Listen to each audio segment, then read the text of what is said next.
ವೀಕ್ಷಕರೇ ನಮಸ್ಕಾರ. ಇದರದ ಪ್ರಮುಖ ಸುದ್ದಿಗಳ ನ್ಯೂಸ್ ಬುಲೆಟಿನ್ಗೆ ಸ್ವಾಗತ. ನಾನು ಸಂಗೀತ.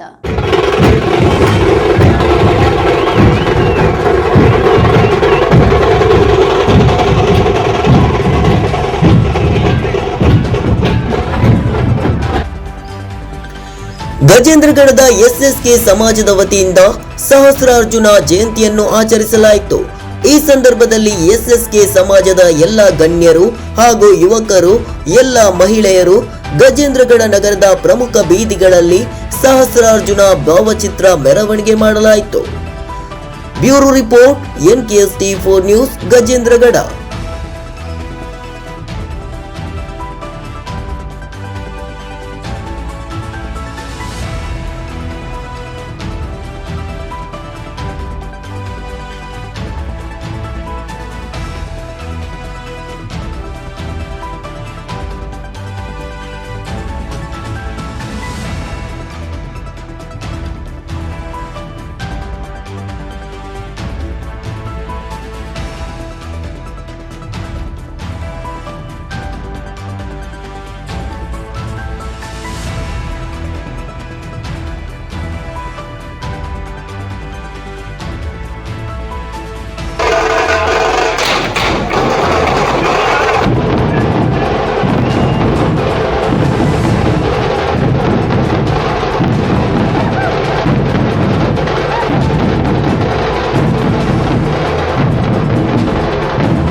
PSI ಈರಪ್ಪ ರಿಟ್ಟಿ ವರ್ಗಾವಣೆ.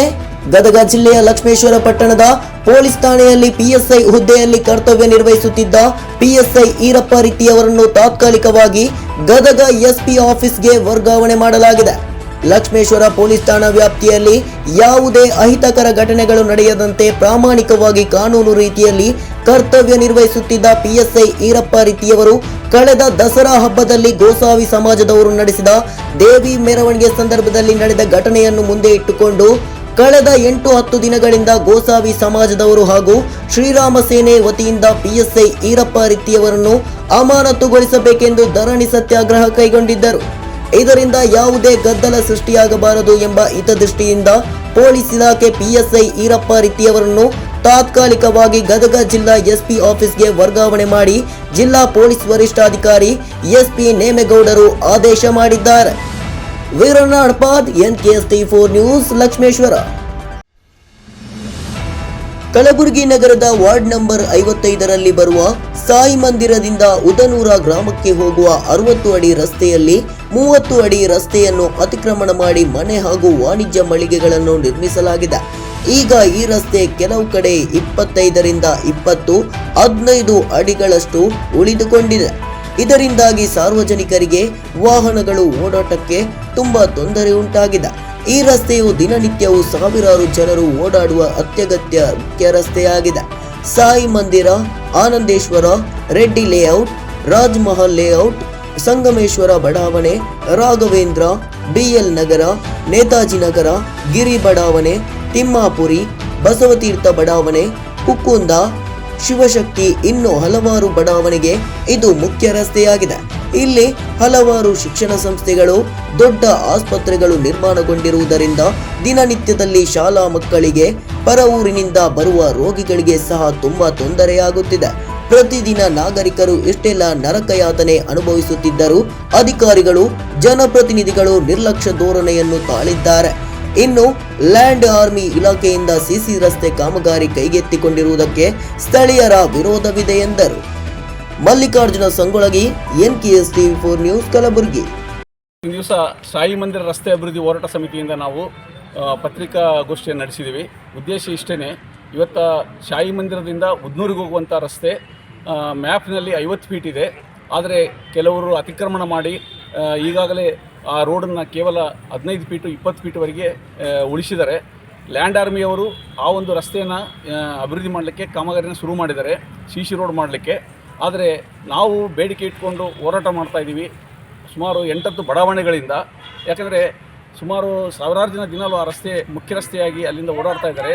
ಆದರೆ 50 ಫೀಟ್ ಇದ್ದಂಥ ರಸ್ತೆ ಮೇಲೆ ಕೆಲವರು ಖಾಸಗಿ ವ್ಯಕ್ತಿಗಳು ಅತಿಕ್ರಮಣ ಮಾಡಿ ರಸ್ತೆಯ ಮೇಲೆ ಮನೆಗಳನ್ನು ಕಟ್ಕೊಂಡಿದ್ದಾರೆ. ಇವಾಗ ಆ ರಸ್ತೆ ಮೇಲೆ ಎಲೆಕ್ಟ್ರಿಕಲ್ ಪೋಲ್ಗಳಿದೆ. ಈಗ ಲ್ಯಾಂಡ್ ಆರ್ಮಿಯವರು ರಸ್ತೆ ಮಾಡ್ತಾ ಇದ್ದಾರೆ, ಎಲೆಕ್ಟ್ರಿಕಲ್ ಪೋಲು ತೆಗೆದಿಲ್ಲ, ರಸ್ತೆ ಒತ್ತುವರಿನೂ ಕೂಡ ತೆಗಿತಾ ಇಲ್ಲ. ಅವರು ರಸ್ತೆನ ಇದ್ದಂಗೆ 20 ಫೀಟ್ ಮಾಡ್ತಾಯಿದ್ದಾರೆ. ಅದನ್ನು ನಾವು ವಿರೋಧ ಮಾಡ್ತಾ ಇದ್ದೀವಿ. ಅಷ್ಟೇ ಅಲ್ಲದೆ ಸಂಬಂಧಪಟ್ಟಂಥ ಮಹಾನಗರ ಪಾಲಿಕೆ ಕಮಿಷನರ್ ಅವರಿಗೆ, ಜಿಲ್ಲಾಧಿಕಾರಿಗಳಿಗೆ ಮತ್ತು ಸ್ಥಳೀಯ ಶಾಸಕರಿಗೆ ಮತ್ತು ನಮ್ಮ ಜಿಲ್ಲೆಯ ಉಸ್ತುವಾರಿ ಸಚಿವರಿಗೆ ಕೂಡ ನಾವು ಈಗಾಗಲೇ 1 ತಿಂಗಳಿಂದಲೇ ನಾವು ಮನವಿಯನ್ನು ಸಲ್ಲಿಸಿದ್ದೀವಿ. ಆದರೆ ಇಲ್ಲಿವರೆಗೂ ಕೂಡ ಯಾವುದೇ ಕ್ರಮ ತೆಗೆದುಕೊಳ್ಳಾರ್ದೇ ಆ ಇದ್ದಂಥ 20 ಫೀಟ್ ರಸ್ತೆನೇ ಮಾಡಿಕೊಡಲಿಕ್ಕೆ ಅವರು ಪ್ರಯತ್ನ ಮಾಡ್ತಾ ಇದ್ದಾರೆ. ಇದನ್ನು ನಾವು ತೀವ್ರವಾಗಿ ಖಂಡಿಸ್ತಾ ಇದ್ದೀವಿ.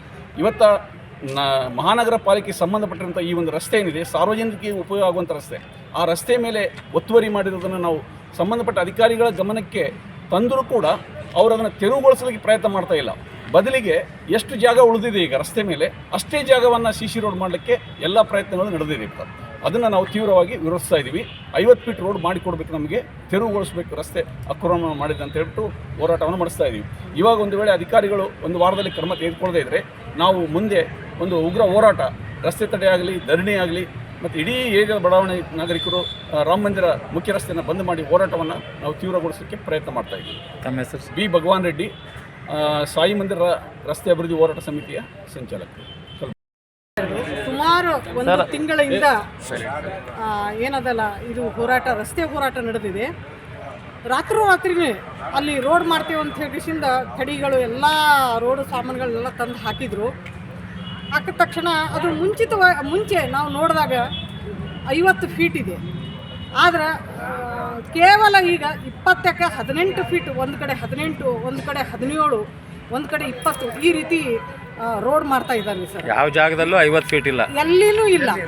ಈಗ ನೋಡಿ, ಕೇವಲ ಒಂದು 7-8 ಜನ ಮಾತ್ರ ಅಲ್ಲಿ ಆಕ್ಯುಪೈ ಮಾಡ್ಕೊಂಡಿದ್ದಾರೆ ಜಾಗ. ಬಟ್ ಅಲ್ಲಿ ಮೇನ್ ರಸ್ತೆ ಅದು.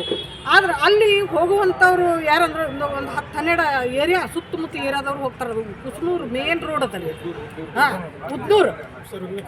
ಇಲ್ಲಿ ನಾನು ಗಮನಿಸಬೇಕಾದ್ರೂ ಇವತ್ತು ಸರ್ಕಾರ ಆಗಲಿ ಜನಪರವಾಗಿಲ್ಲ. ಜನರಿಗೆ ಬೇಕಲ್ಲಪ್ಪ ಇದು ರೋಡು. ಏನು 7-8 ಜನರಿಗೆ ಬೇಕು ಅಥವಾ ಸುಮಾರು ಒಂದು 7-10 ಮನೆಗಳಿಗೆ ಬೇಕು, ಸಾರ್ವಜನಿಕರಿಗೆ ಬೇಕು ಅನ್ನುವಂಥದ್ದು ವಿಚಾರ ಮಾಡಲಿಕ್ಕೆ ಯಾರೂ ತಯಾರಿಲ್ಲ. ಇವತ್ತು ಬರೀ ದುಡ್ಡು, ರಾತ್ರಿ ದುಡ್ಡು ಹೊಡಿತಾರೆ, ಮುಂಜಾನೆ ಏನದಲ್ಲ ಇದು ರಾತ್ರಿನೇ ರೋಡ್ ಮಾಡೋದು, ಏನು ಕಬಳಿಸ್ಕೊಳ್ಳೋದು. ನಾವು ಹೋದಾಗ ಎಷ್ಟು ಹುರುಪದಿಂದ ಇಲ್ರಿ ನಾಳೆ ಬರ್ತಾರೆ, ಇನ್ಸ್ಪೆಕ್ಷನ್ ಮಾಡ್ತಾರೆ, ಎಲ್ಲ ಕರೆಕ್ಟಾಗಿ ಮಾಡ್ತಾರೆ. ಅಲ್ಲಿ ಹೋದಾಗ ಏನೂ ಆಗಿಲ್ಲ. ಇವತ್ತು DC ಹಿಡ್ಕೊಂಡು ಎಲ್ಲರಿಗೂ ಗೊತ್ತು, ವಾರ್ಡ್ ನಂಬರ್ 55 ನೇತಾಜಿ ಕಾಲನಿ ಅಂತ. ಅಲ್ಲಿ ಹೆಣ್ಮಕ್ಳು, ಮಕ್ಕಳು, ವಯಸ್ಸಾದಂಥವ್ರು ಎಲ್ಲರೂ ಕೂಡ ಹೋರಾಟ ಮಾಡಿದ್ದೇವ್ರಿ. 4-5 ಸಲ ಆಯ್ತು ಈಗ ಹೋರಾಟ ಮಾಡ್ಲಿಕ್ಕತ್ತು ನಾವು. ಆದ್ರೆ ಇಲ್ಲಿವರೆಗೆ ಕೇವಲ 2 ನೋಟಿಸು, ಒಂದು ನೋಟಿಸ್ ತಲುಪಿದೆ, ಇನ್ನೊಂದು ನೋಟಿಸ್ ಹಬ್ಬದರಿ ನಿಂತದ ಅಂತ ಹೇಳಿದರು ನಿನ್ನೆ ಗಮನಕ್ಕೆ. ಎಷ್ಟು ನಿರ್ಲಕ್ಷ್ಯ ಇದ್ದಾರೆ ಅನ್ನೋದು ನೋಡ್ರಿ. ನಾವು ಹೋದೆವು, ಅಲ್ಲಿ ಮೀಟಿಂಗ್ ನಡೀತಾ ಇತ್ತು, ಸೀದಾ ಒಳಗಡೆ ಹೋದರು. ಹೋದ ತಕ್ಷಣ ಅದು ಇನ್ಸ್ಪೆಕ್ಷನ್ ಅಲ್ಲಿ ಸಮಕ್ಷಮವಾಗಿ ವಿಚಾರ ಮಾಡಿದಾಗ ಕೇವಲ 1 ನೋಟಿಸ್ ಕಳಿಸ್ಯಾರಿ 1 ತಿಂಗಳು ಹೋರಾಟದಿಂದ. ನೋಡ್ರಿ, ನಾ ರಿಕ್ವೆಸ್ಟ್ ಮಾಡ್ಕೊತೀನಿ ನಿಮಗೆ, ಪತ್ರಿಕಾಕರ್ತರಿಗೆ, ನೀವು ಜನಪರವಾಗಿ ಇರ್ತೀರಿ, ರಿಕ್ವೆಸ್ಟ್. ಆದರೆ ಈ ಥರ ನಿರ್ಲಕ್ಷ್ಯ ಯಾರಿಂದ ಆಗ್ತಾ ಇದೆ, ಇದು ಎದರಿಂದ ಆಗ್ತಾ ಇದೆ?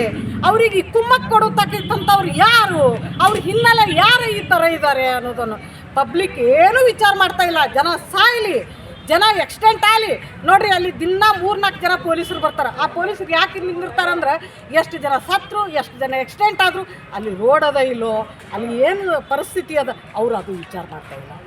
ಭಾಳ ನೋವಾಗ್ತದೆ. ಇವತ್ತು ವಯಸ್ಸಾದಂಥವ್ರು, ಇವತ್ತು ಗರ್ಭಿಣಿ ಸ್ತ್ರೀಯರು, ಆರಾಮಿಲ್ಲದಂಥವ್ರು ಸಟ್ನೆ ಹೋಗ್ಬೇಕಾದ್ರೆ ವೆಹಿಕಲ್ ತೊಗೊಂಡು ಅಲ್ಲಿಗೆ ಹೋಗ್ಲಿಕ್ಕಾಗಲ್ಲ.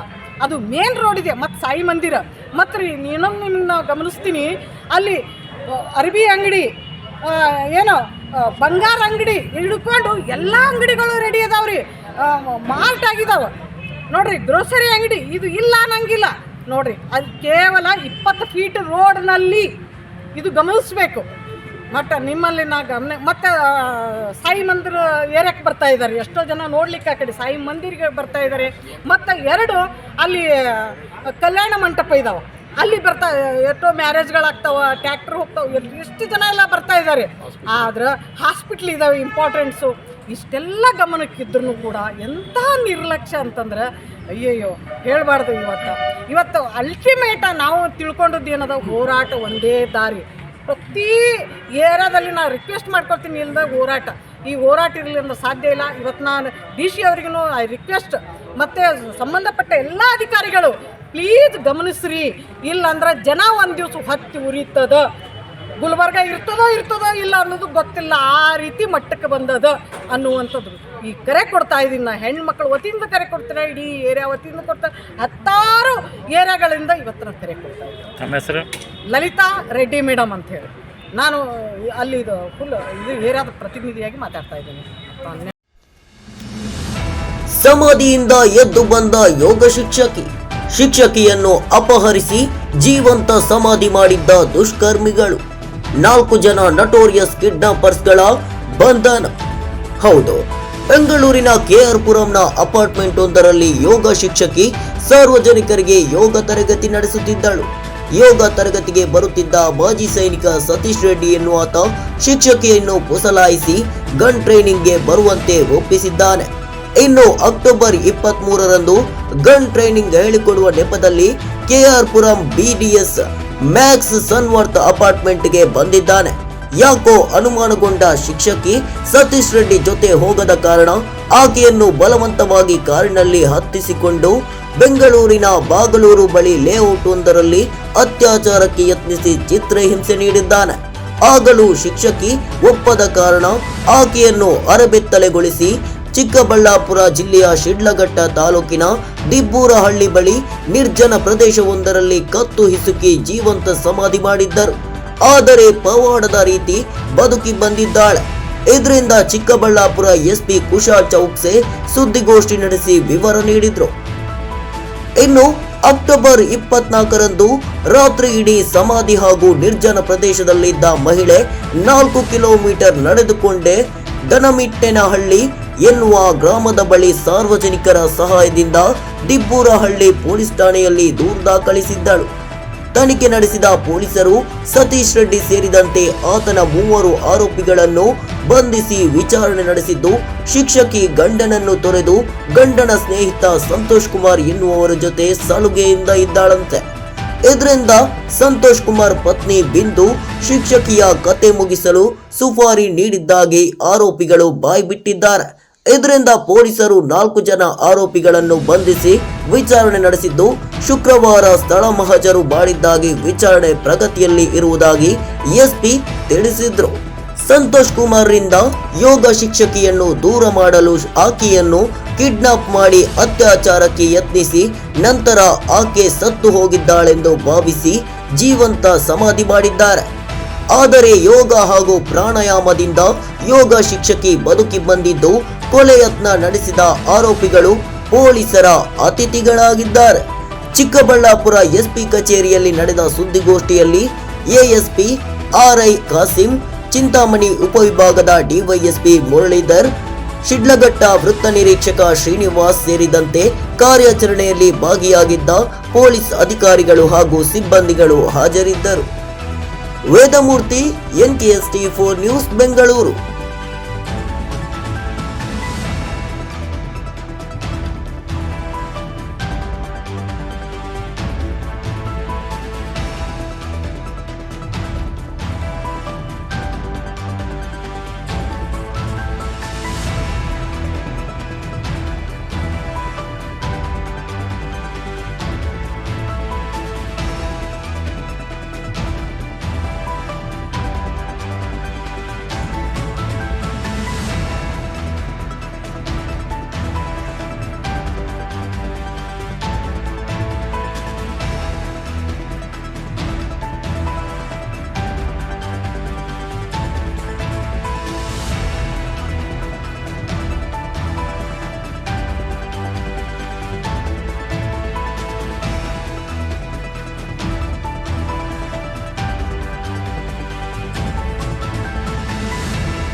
ವಿದ್ಯಾರ್ಥಿ ನೀರಿನಲ್ಲಿ ಆಟ, ಮುಖಕ್ಕೆ ಹೊಡೆದು ಹಲ್ಲು ಮುರಿದ ಶಿಕ್ಷಕಿ.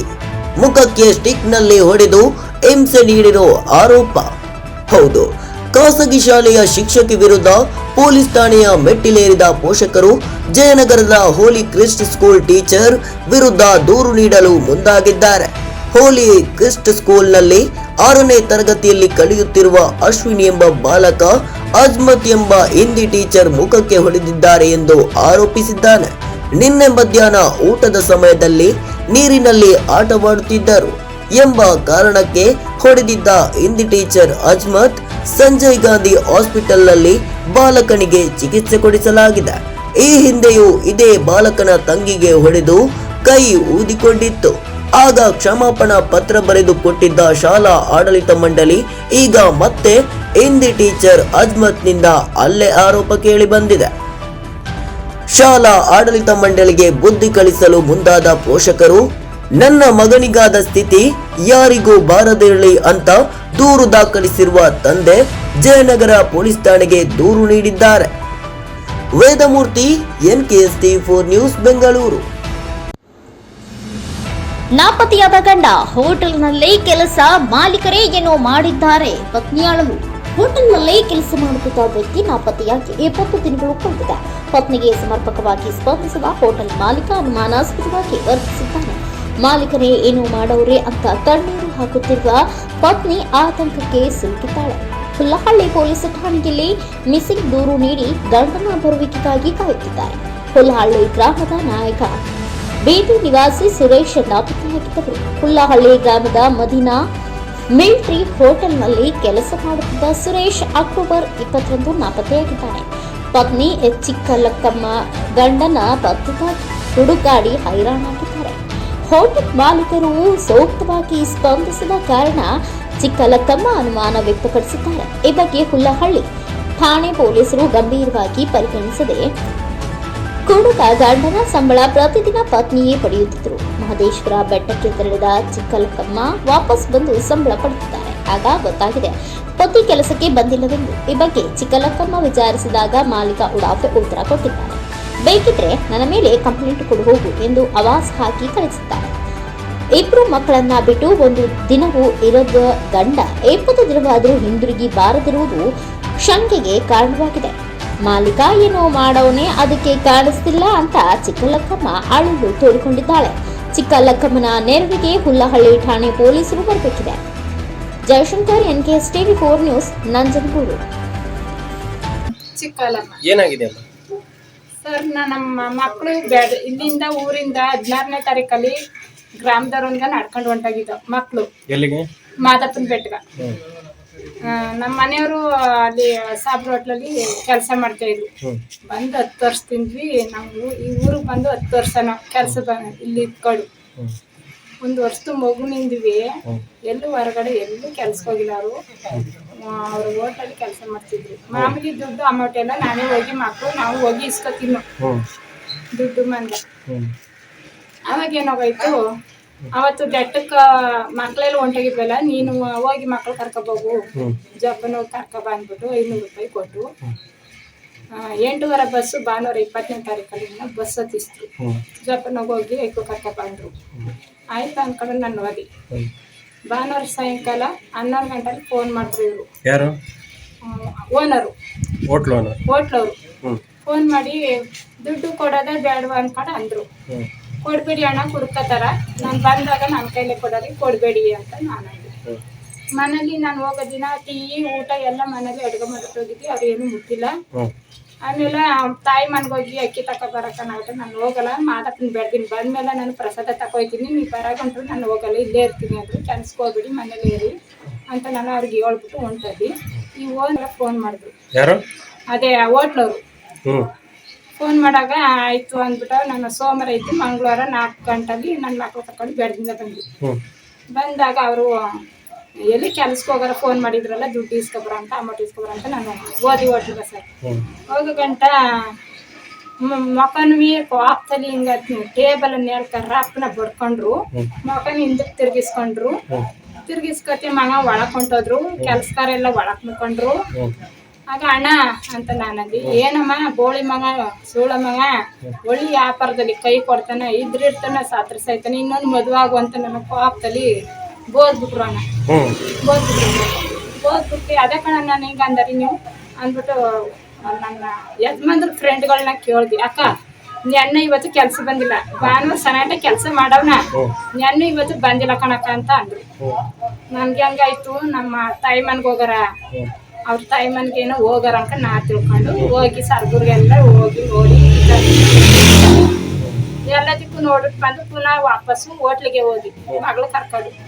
ಅಣ್ಣ ಎಲ್ಲೂ ಇಲ್ಲ ಕಣಣ್ಣ, ಎಲ್ಲೂ ಇಲ್ಲ, ಹುಡ್ಕೊಟ್ಟು ಫೋನ್ ಎಲ್ಲ ಮಾಡಿ ವಿಚಾರಿಸ್ನು, ಎಲ್ಲೂ ಇಲ್ಲ ಅಂದ್ರ ನಾವು ತಗೋಲಿ ನಿನ್ ಗಂಡನ್ನ ಪುನಃ ಬಂದಿದೆ ಹೇಳಕ್ಕ ಅನ್ಕೊಂಡು ಮಕನೇ ಕೊಟ್ಟು ಮಾತಾಡ್ಸ್ನಿಲ್ಲ. ಅತ್ತಾಗಿತ್ತಾಗ ಓಡಾಡಕ್ ತಿರ್ಕೊಂಡ್ರು. ಬುಡಿ ಅಂದ್ಬಿಟ್ಟು ನಾನು ಊರ್ ಯಜಮಾನ್ರು ಇದ್ರು ಇಲ್ಲಿ, ಅವ್ರಿಗೆ ಹೋಗಿ ಈ ತರ ಬೈತಾರ ಅನ್ಕೊಂಡ್ರೆ ನಾನು ಹೋಗಿ ಹೇಳ್ಕೊಳಗಂಟ ಕಂಪ್ಲೀಟ್ ಬರ್ಕೊಟ್ವಿ. ಪೊಲೀಸ್ಗೆ ಹೋಗಿ ನಾನು ಕಂಪ್ಲೀಟ್ ಕೊಟ್ವಿ.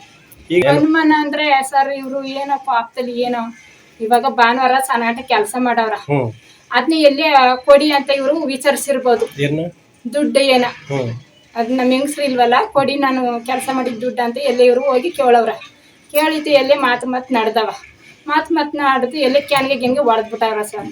ಇವ್ರ ಮೇಲೆ ನನ್ಗೆ ಅನುಮಾನ, ನಮ್ಮ ಓನರ್ ಮೇಲೆ, ಹೋಟ್ಲವ್ರ ಮೇಲೆ ಅನುಮಾನ. ನನ್ಗೆ ಯಾರ ಮೇಲೂ ಅನುಮಾನ ಇಲ್ಲ, ಹೋಟ್ಲವ್ರೇ ಮಾಡವ್ರ ಅಂತ ನನ್ಗೆ ಅನುಮಾನ ಅನ್ಸ್ತವ್ದ. ಅವ್ರು ಒಂದಿನ ಮಕ್ಳು ಬಿಟ್ಟು ಎಲ್ಲೂ ಓದವ್ರಲ್ಲ, ಒಂದು ಅರ್ಗಳಿಗೆ ಇರೋವ್ರಲ್ಲ. 20 ದಿನ ಆಯ್ತು ಸರ್, ಅವ್ರು ಎಲ್ಲೂ ಇಲ್ಲ ಸರ್.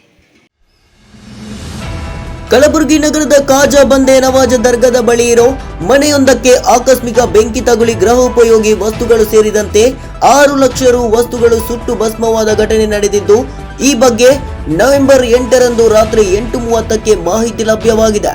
ಫಾತಿಮಾ ಎಂಬುವವರ ಮನೆಗೆ ಬೆಂಕಿ ತಗುಲುತ್ತಿದ್ದಂತೆ ಮನೆಯಿಂದ ಕುಟುಂಬಸ್ಥರು ಓಡೋಡಿ ಬಂದಿದ್ದು, ಸ್ಥಳಕ್ಕೆ ಅಗ್ನಿಶಾಮಕ ದಳ ಸಿಬ್ಬಂದಿಗಳು ಆಗಮಿಸಿ ಬೆಂಕಿ ನಂದಿಸಿದ್ದಾರೆ. ಈ ಬಗ್ಗೆ ರೋಜಾ ಪೊಲೀಸ್ ಠಾಣೆಯಲ್ಲಿ ಪ್ರಕರಣ ದಾಖಲಾಗಿದೆ.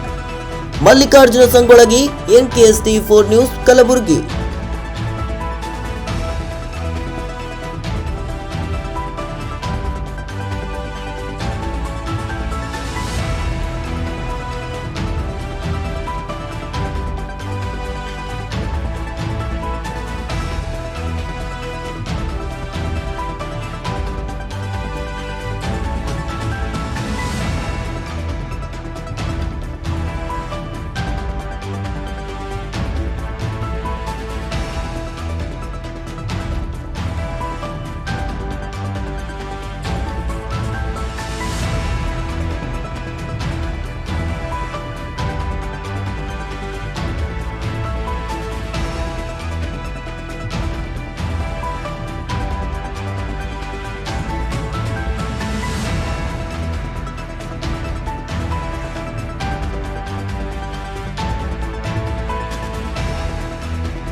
ಕಮಲಾಪುರ ಬಳಿ ಭೀಕರ ರಸ್ತೆ ಅಪಘಾತ. ಒಂದೇ ಕುಟುಂಬದ 3 ಸೇರಿ 4 ಸ್ಥಳದಲ್ಲಿಯೇ ದುರ್ಮರಣ. ಕಮಲಾಪುರ ತಾಲೂಕಿನ ಮರಗುತ್ತಿ ಕ್ರಾಸ್ ಆನಂದ ಶಾಲೆ ಸಮೀಪ ಬಂಜಾರಾ ಹಿಲ್ಸ್ ದಾಬಾ ಬಳಿ ಮಹೇಂದ್ರ ಪಿಕಪ್ ಗೂಡ್ಸ್ ವಾಹನ ಹಾಗೂ ಕಾರ್ ನಡುವೆ ಡಿಕ್ಕಿಯಾಗಿ ಸ್ಥಳದಲ್ಲಿಯೇ 4 ಮೃತಪಟ್ಟ ಘಟನೆ ಇಂದು ನಸುಕಿನ ಜಾವ ನಡೆದಿದೆ. ಹೈದರಾಬಾದ್ನ ಭಾರ್ಗವ್ ಕೃಷ್ಣ ಇವರ ಪತ್ನಿ ಸಂಗೀತಾ, ಪುತ್ರ ಉತ್ತಮ್ ರಾಘವನ್ ಎಂದು ತಿಳಿದು ಬಂದಿದೆ. ಇನ್ನೋರ್ವ ಚಾಲಕನಾಗಿದ್ದು ಗುರುತು ಪತ್ತೆಯಾಗಿಲ್ಲ. ಇವರೆಲ್ಲರೂ ಹೈದರಾಬಾದ್ ನಿವಾಸಿಗಳಾಗಿದ್ದು ಗಾಣಗಾಪುರ ದತ್ತನ ದರ್ಶನಕ್ಕೆ ತೆರಳುತ್ತಿದ್ದರು. ಇವರ ಕುಟುಂಬಸ್ಥರಿಗೆ ಮಾಹಿತಿ ನೀಡಿದ್ದು, ಕುಟುಂಬಸ್ಥರು ಬರುವವರೆಗೂ ನಿಖರ ಮಾಹಿತಿ ಗೊತ್ತಾಗುವುದಿಲ್ಲ ಎಂದು ಪೊಲೀಸ್ ತಿಳಿಸಿದ್ದಾರೆ. ಸಿಪಿಐ ಶಿವಶಂಕರ ಸಾಹು, ಮಹಾಂಗಾಂವ್ ಪಿಎಸ್ಐ ಆಶಾ ರಾಠೋಡ್, ಕುಪೇಂದ್ರ ಕಿಶನ್, ಹುಸೇನ್ ಪಟೇಲ್ ಮತ್ತಿತರರು ಸ್ಥಳಕ್ಕಾಗಮಿಸಿ ಮೃತದೇಹಗಳನ್ನು ಕಮಲಾಪುರ ಪ್ರಾಥಮಿಕ ಆರೋಗ್ಯ ಕೇಂದ್ರಕ್ಕೆ ರವಾನಿಸಿದರು. ವಾಹನ ಬದಿಗೆ ಸರಿಸಿ ಸಂಚಾರಕ್ಕೆ ಅನುವು ಮಾಡಿಕೊಟ್ಟರು. ಮಲ್ಲಿಕಾರ್ಜುನ್ ಸಂಗೊಳ್ಳಿಗೆ, ಎನ್ಕೆಎಸ್ ಟಿವಿ 4 ನ್ಯೂಸ್, ಕಲಬುರಗಿ.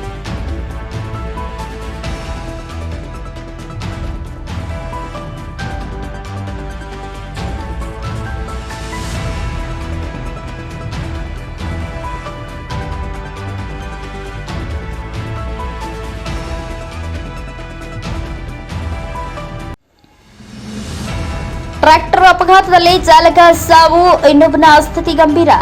ಕಲ್ಲು ಕ್ವಾರೆಯಿಂದ ಟ್ರ್ಯಾಕ್ಟರ್ ತುಂಬೆಲ್ಲ ಕಲ್ಲು ತುಂಬಿಕೊಂಡು ಬರುತ್ತಿರುವ ಸಂದರ್ಭದಲ್ಲಿ ಬೋಳೋರ್ಗಿ ಗ್ರಾಮದ ಹಿರಿಯ ನಾಯಕ ತಾಂಡ ಹತ್ತಿರ ಟ್ರ್ಯಾಕ್ಟರ್ ಚಾಲಕ ಬಸವರಾಜ ಬಳುಂಡಿಗಿ ಸ್ಥಳದಲ್ಲಿಯೇ ಸಾವನ್ನಪ್ಪಿರುವ ಘಟನೆ ಜರುಗಿದೆ.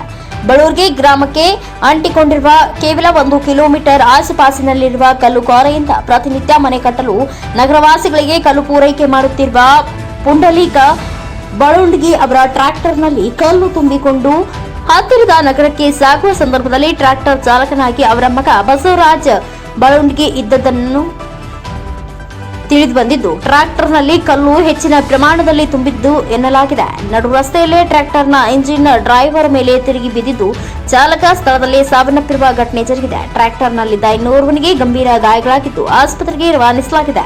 ಅಫಜಲ್ಪುರ ಪೊಲೀಸ್ ಠಾಣಾ ವ್ಯಾಪ್ತಿಯಲ್ಲಿ ಈ ಘಟನೆ ಜರುಗಿದ್ದು, ಸ್ಥಳಕ್ಕೆ ಪೊಲೀಸರು ಧಾವಿಸಿ ಪ್ರಕರಣ ದಾಖಲಿಸಿಕೊಂಡಿದ್ದಾರೆ. Manjunath, NKS TV 4 news, Kalaburagi.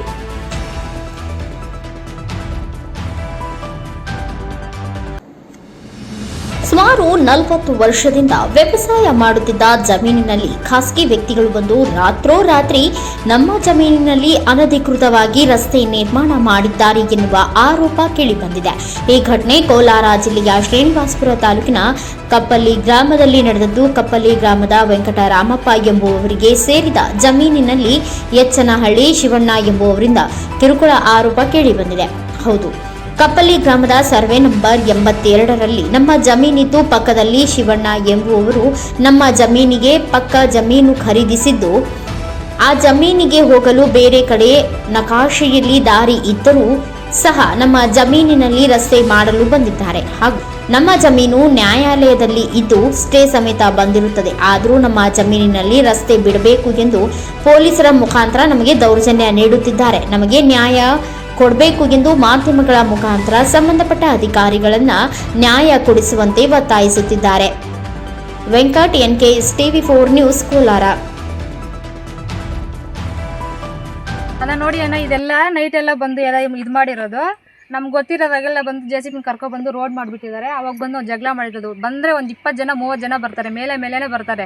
ಒಂದು 2 ವೀಕ್ಸಿಂದ ಸಬ್ ಇನ್ಸ್ಪೆಕ್ಟರ್ ಮಾತ್ರ ಜಾಸ್ತಿ ಫೋರ್ಸ್ ಮಾಡ್ತಿದ್ದಾರೆ ನಮಗೆ. ನಿಮ್ಗೇನು ಡಾಕ್ಯುಮೆಂಟ್ ಇಲ್ಲ, ನಿಮ್ದೆಲ್ಲ ಸುಳ್ಳು ಹೇಳ್ತಿದ್ದೀರಾ, ನಿಮ್ಗೆ ಏನಿದ್ರು ಡಾಕ್ಯುಮೆಂಟ್ ತಗೊಬನ್ನಿ, ಅವ್ರಿಗೆ ಇವಾಗ ಜಾಗ ಬಿಡಬೇಕು ಅಷ್ಟೇ ಅಂತ ನಮ್ಗೆ ಧಮಕಿ ಕೊಡ್ತಾರೆ. ಯಾವಾಗೂ ಬಂದು ಬೆಳಗ್ಗೆನೂ ಬಂದಿದ್ದಾರೆ. ಅವ್ರು ಮಾತಾಡೋ ಮಾತಿಗೆ ಇನ್ನೇನು ಮಾತಾಡೋಕ್ಕಾಗಲ್ಲ, ಬೆದರಿಕೆ ಆಗ್ತಿದ್ದಾರೆ. ಮತ್ತೆ ಮೇಲೆ ನಮ್ಮ ಮಾವ ಮೇಲೆ ಅವಾಗ ಇಲ್ಲಿದ್ರೆ ಜಗಳಕ್ಕೆ ಬಂದಿದ್ದಾರೆ. ಒಂದು 20-30 ಜನ ಬಂದಿದ್ದಾರೆ. ಅವರು ಸಬ್ ಇನ್ಸ್ಪೆಕ್ಟರ್ ಆದರೆ ಇವರೆಲ್ಲ ಸುಳ್ಳು ಹೇಳೋದು, ಜೈಲ್ ಕಳಿಸ್ಬಿಡ್ತೀನಿ ಅಂತ ಹೇಳ್ತಾರೆ. ಕೇಸ್ ಹಾಕ್ರಪ್ಪ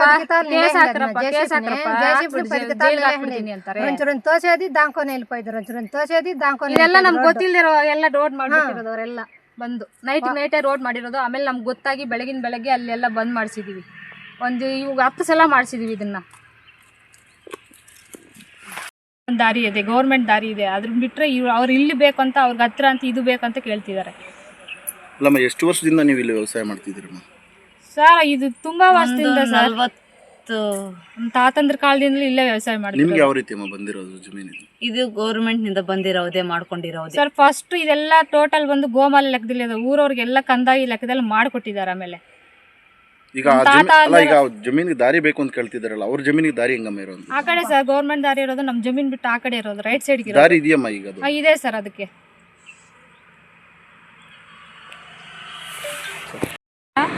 ನಮ್ದು ಊರು ಬಂದು ಕಪ್ಪಲ್ಲಿ ಅಂತ, ಶ್ರೀನಿವಾಸಪುರ ತಾಲೂಕು, ಕೋಲಾರ ಡಿಸ್ಟಿಕ್ಕು. ನಮ್ಮದು ಈ ಜಮೀನು ವಿಚಾರ ನಾವು ಮಾತಾಡ್ತಾ ಇರೋದು. ಸರ್ವೆ ನಂಬರ್ ಬಂದು 82. ಅದರಲ್ಲಿ ಇವಾಗ ಹೆಚ್ಚನಪಳ್ಳಿ ಶಿವಣ್ಣ ಅಂತವ್ರು ಬಂದು ನಮಗೆ ತುಂಬ ಟಾರ್ಚರ್ ಕೊಡ್ತಿದ್ದಾರೆ.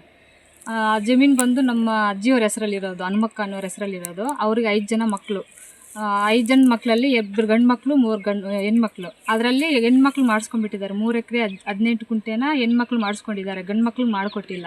ಅದರಲ್ಲಿ ನಮಗೂ ಹಕ್ಕಿದೆ ಅಂತ ನಾವು 2019ರಲ್ಲಿ ಸಿವಿಲ್ ಕೋರ್ಟಿಗೆ ಹಾಕಿದ್ದೀವಿ. ಅದು ಕೋರ್ಟಲ್ಲಿ ನಡೀತೈತೆ. ಇನ್ನೂ ನಮ್ಗೆ ಡಿಕ್ಲೇರ್ ಆಗಿಲ್ಲ, ಏನು ಜಡ್ಜ್ಮೆಂಟ್ ಕೊಟ್ಟಿಲ್ಲ, ಇನ್ನೂ ನಡೀತಾನೆ ಐತೆ. ಅದರಲ್ಲಿ ಹೆಚ್ಚನಪಳ್ಳಿ ಶಿವಣ್ಣ ಅನ್ನೋರು ಆ ಕಡೆ ಸ್ವಲ್ಪ ಜಮೀನು ತಗೊಂಡಿದ್ದಾರೆ ಅಂತ, ಇವಾಗ ನಮ್ಗೆ ದಾರಿ ಬೇಕು, ಇದರಲ್ಲೇ ದಾರಿ ಬೇಕು ಅಂತ, ನಮ್ಮ ಜಮೀನಲ್ಲಿ ದಾರಿ ಬೇಕು ಅಂತ ಗಲಾಟೆ ಮಾಡ್ತಿದ್ದಾರೆ. ಇಲ್ಲಿ ಬಂದು ದೌರ್ಜನ್ಯ ಮಾಡೋದು, ಪೊಲೀಸವ್ರನ್ನ ಕರೆಸೋದು. ಅವರು ಕಂಪ್ಲೇಂಟ್ ಕೊಟ್ಟಿದ್ದಾರೆ. ಅದಕ್ಕೆ ಕಂಪ್ಲೇಂಟ್ ಕೊಟ್ಟು ನಮ್ಮನ್ನು 1-2 ವಾರದಿಂದ ಸ್ಟೇಷನ್ ಕರೆಸಿ, ಗೋನ್ಪಲ್ಲಿ ರಾಮು ಅನ್ನೋ ಸಬ್ ಇನ್ಸ್ಪೆಕ್ಟ್ರು ನಮಗೆ ನಿನ್ನೆ ಎಲ್ಲ ಬೆದರಿಕೆ ಹಾಕಿ ಹೊಡಿಯೋಕ್ಕೆ ಬರೋದು ಅವೆಲ್ಲ ಮಾಡ್ತಿದ್ದಾರೆ. ಸರ್ ನಮ್ಗೆ ನ್ಯಾಯ ಕೊಡಿಸಿ. ನಮಗೂ ಗಂಡು ಮಕ್ಕಳು ನಮ್ಮ ಚಿಕ್ಕತ್ತೆ ಅವ್ರಿಗೆ 4 ಜನ ಮಕ್ಕಳು, ನಮ್ಮ ಅತ್ತೆ ಅವ್ರಿಗೆ 2 ಜನ ಮಕ್ಕಳು, ಟೋಟಲ್ 6 ಜನ. ಇವ್ರಿಗೆ ಹೆಣ್ಮಕ್ಳು 3 ಜನ ಇದ್ದಾರೆ, ಇನ್ನೂ ಮದುವೆ ಆಗಿಲ್ಲ. ಅವರೆಲ್ಲ ಎಲ್ಲಿ ಹೋಗೋದು? ನಮ್ಗೆ ಜೀವನಾಧಾರ ಇದೊಂದೇ ಇರೋದು, ಇನ್ನೇನು ಇದು ಬಿಟ್ಟರೆ ಏನೂ ಇಲ್ಲ. ವ್ಯವಸಾಯ ಮಾಡ್ಕೊಳೋದು, ತಿನ್ನೋದು, ಬದುಕೋದು ಅಷ್ಟೇ. ಇದನ್ನ ಬಿಟ್ಟರೆ ಇನ್ನೇನಿಲ್ಲ. ಅದಕ್ಕೆ ನಮ್ಗೆ ನ್ಯಾಯ ಕೊಡಿಸಿ ಸರ್. ವಿಐಪಿ ಶಾಲೆಯಲ್ಲಿ ಕನ್ನಡ ರಾಜ್ಯೋತ್ಸವ.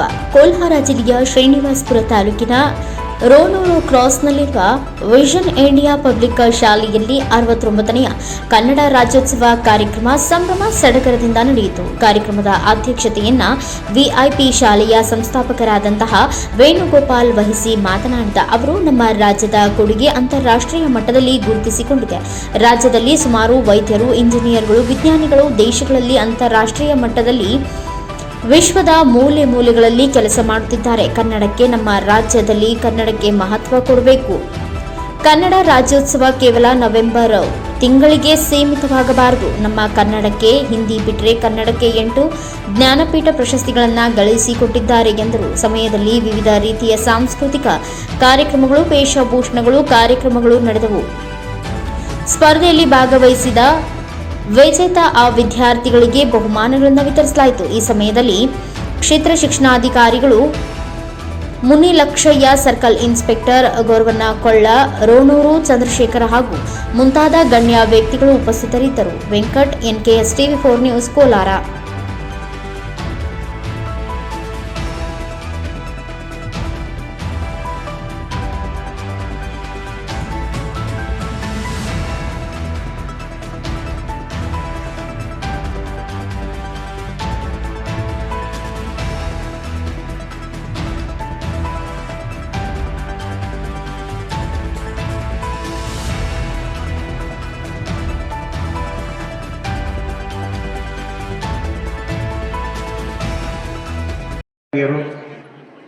ಕನ್ನಡ ರಾಜ್ಯೋತ್ಸವದ ಮಹತ್ವ ಬಗ್ಗೆ ತಮಗೆಲ್ಲ ಸಂಪೂರ್ಣ ಮಾಹಿತಿಯನ್ನು ಕೊಟ್ಟಿದ್ದಾರೆ. ನಾನು ಮತ್ತೆ ಅದನ್ನೇ ಹೇಳೋದಿಕ್ಕೆ ಹೋಗಲ್ಲ. ಈಗಾಗಲೇ ಬಿಸಿಲು ಜಾಸ್ತಿ ಆಗ್ತಾ ಇದೆ, ವಿದ್ಯಾರ್ಥಿನಿಯರೆಲ್ಲ ಬಿಸಿಲು ಕೂತಿದ್ದಾರೆ. ಆದರೆ ನಾನು ನಮ್ಮ ಕರ್ನಾಟಕ ಸಾಧಕರ ಕೊಡುಗೆ, ವಿಶೇಷವಾಗಿ ಇವತ್ತು ನಮ್ಮ ಕನ್ನಡ ನಾಡಿನ ನೆಲ, ಜಲ ಮತ್ತು ನುಡಿ ಬಗ್ಗೆ ಇರ್ತಕ್ಕಂಥ ಸಮಸ್ಯೆಗಳ ಬಗ್ಗೆ 1-2 ಮಾತು ಹೇಳಿ ನನ್ನ ಭಾಷಣವನ್ನು ಮುಗಿಸ್ತಾ ಇದ್ದೇನೆ. ನಮ್ಮ ಕರ್ನಾಟಕ ರಾಜ್ಯದಲ್ಲಿ ಯಾವುದೇ ಒಂದು ಕ್ಷೇತ್ರ ತಗೊಳ್ಳಿ, ಪ್ರತಿಯೊಂದು ಕ್ಷೇತ್ರದಲ್ಲೂ ನಮ್ಮ ಕನ್ನಡಿಗರು ಮುನ್ನಡಿಯಲ್ಲಿ ನಮ್ಮ ದೇಶದ ಸೇವೆ ಸಲ್ಲಿಸಿದ್ದಾರೆ. ವಿಶೇಷವಾಗಿ ಹೇಳಬೇಕು ಅಂದ್ರೆ, ಈಗಾಗಲೇ ನಮ್ಮ ಸರ್ಕಲ್ ಇನ್ಸ್ಪೆಕ್ಟರ್ ಸಾಹಿತ್ಯ ಲೋಕದಲ್ಲಿ ನಮ್ಮ ಕನ್ನಡಿಗರು ಕೊಟ್ಟಿರ್ತಕ್ಕಂಥ ಕೊಡುಗೆ ಬಗ್ಗೆ ತಮಗೆಲ್ಲ ತಿಳಿಸಿದ್ದಾರೆ. ಸಾಹಿತ್ಯ ಲೋಕದಲ್ಲಿ ನಮ್ಮ ದೇಶದಲ್ಲೇ ಅತ್ಯುನ್ನತ ಯಾವುದಾದ್ರೂ ಪ್ರಶಸ್ತಿ ಅಂದ್ರೆ ಅದು ಜ್ಞಾನಪೀಠ ಪ್ರಶಸ್ತಿ. ನಮ್ಮ ಕನ್ನಡಿಗರಿಗೆ ಈಗಾಗಲೇ 8 ಜನಕ್ಕೆ ಈ ಒಂದು ಜ್ಞಾನಪೀಠ ಪ್ರಶಸ್ತಿ ಸಿಕ್ಕಿದೆ. ಬಹುಶಃ ನಮ್ಮ ರಾಷ್ಟ್ರ ಭಾಷೆಯಾದ ಹಿಂದಿ ಬಿಟ್ರೆ ಬೇರೆ ಯಾವುದೇ ಭಾಷೆಯಲ್ಲೂ ಸಹಿತ ಇಷ್ಟು ದೊಡ್ಡ ಸಂಖ್ಯೆಯಲ್ಲಿ ಜ್ಞಾನಪೀಠ ಪ್ರಶಸ್ತಿ ಸಿಕ್ಕಿಲ್ಲ. ಅದು ನಮ್ಮ ಕುವೆಂಪುರವರು ಇರ್ಬೋದು, ದಾರಾ ಬೇಂದ್ರೆಯವರು ಇರ್ಬೋದು, ನಮ್ಮ ಕೋಲಾರ ಜಿಲ್ಲೆಯವರೇ ಆಗಿರ್ತಕ್ಕಂಥ ಮಾಸ್ತಿ ವೆಂಕಟೇಶ್ ಅಯ್ಯಂಗಾರ್ ಇರ್ಬೋದು, ನಿಸಾರ್ ಅಹಮದ್ ರವರು ಇರ್ಬೋದು, ಗೋಕಾಕ್ ರವರು ಇರ್ಬೋದು, ಅನಂತಮೂರ್ತಿ ಅನಂತಮೂರ್ತಿರವರು ಇರ್ಬೋದು, ಚಂದ್ರಶೇಖರ್ ಕಂಬಾರ್ ರವರು ಇರ್ಬೋದು. 8 ಮಂದಿ ನಮ್ಮ ಕನ್ನಡಿಗರಿಗೆ ಅವರು ಕೊಟ್ಟಿರ್ತಕ್ಕಂಥ ಒಂದು ಸೇವೆಗೆ ಸಾಹಿತ್ಯ ಲೋಕದಲ್ಲಿ ವಿಶೇಷವಾದ ಸ್ಥಾನಮಾನ ಸಿಕ್ಕಿದೆ. ಅಂತ ಭವ್ಯ ಭಾಷೆ ನಮ್ಮ ಕನ್ನಡ ಭಾಷೆ. ಅದೇ ತರ ಇವತ್ತು ಆರೋಗ್ಯ ಕ್ಷೇತ್ರದಲ್ಲಿ ನಮ್ಮ ಕನ್ನಡಿಗರ ಸಾಧನೆ ಇಡೀ ದೇಶದಲ್ಲೇ ಅಲ್ಲ, ಇಡೀ ಅಂತಾರಾಷ್ಟ್ರೀಯ ಮಟ್ಟದಲ್ಲಿ ಇವತ್ತು ಪ್ರಖ್ಯಾತಿಯಾಗಿದೆ. ನಮ್ಮ ಕನ್ನಡಿಗರೇ ಆಗಿರ್ತಕ್ಕಂಥ ಹೃದಯ ತಜ್ಞರಾಗಿರ್ತಕ್ಕಂಥ ದೇವಿ ಶೆಟ್ಟಿರವರು, ಡಾಕ್ಟರ್ ದೇವಿ ಶೆಟ್ಟಿರವರು ಇರ್ಬೋದು, ಡಾಕ್ಟರ್ CN ಮಂಜುನಾಥ್ ಅವರು ಇರ್ಬೋದು, ಇವತ್ತು ನಮ್ಮ ಕರ್ನಾಟಕದಲ್ಲಿ ಇಡೀ ದೇಶದ ಇದಿಷ್ಟು ಇದರಿಂದ ಪ್ರಮುಖ ಸುದ್ದಿಗಳ ನ್ಯೂಸ್ ಬುಲೆಟಿನ್. ನಿರಂತರ ಸುದ್ದಿಗಳಿಗಾಗಿ ನೋಡ್ತಾ ಇರಿ NKS TV4, ಇದು ನಿರಂತರ ಕಾರ್ಯಪಡೆ.